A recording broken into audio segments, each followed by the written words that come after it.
தமிழுறவுகள் அனைவருக்கும் இனிமையான வணக்கத்தை தெரிவித்துக் கொண்டு தமிழ்நாட்டினுடைய செய்தியை எடுத்துக்கொண்டு சொன்னால், தமிழக அரசியலில் பரபரப்பை ஏற்படுத்தியுள்ள நிலையில் முன்னாள் தமிழக பாஜக தலைவர் அண்ணாமலையின் அடுத்த கட்ட அரசியல் நகர்வு குறித்து பல்வேறுபட்ட கோணங்களில் பல்வேறுபட்ட நடவடிக்கைகள் மேற்கொள்ளப்பட்டு வருகின்றன.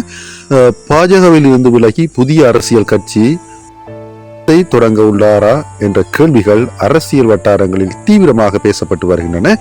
இது குறித்து செய்தியாளர்கள் எழுப்பிய கேள்விக்கு பதிலளித்த அண்ணாமலை, இன்னும் 2 நாட்கள் காத்திருங்கள், அப்போது எனது நிலைப்பாட்டை தெளிவாக அறிவிப்பேன் என்று தெரிவித்திருக்கின்றார். மேலும் அவர் டெல்லி சென்று பாஜக தேசிய தலைமை மற்றும் முக்கிய மத்திய அமைச்சர்களை சந்திக்க உள்ளதாகவும் தகவல்கள் வெளியாகி இருக்கின்றன.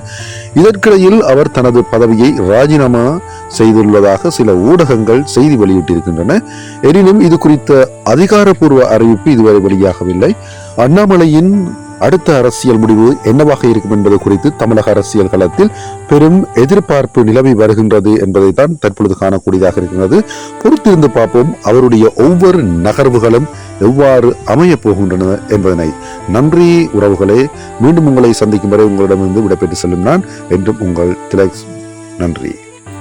தொடங்கக்கூடிய புதிய கட்சிக்கு தமிழக மக்கள் ஜனநாயக கட்சி, தமிழக மக்கள் கட்சி என 2 பேர்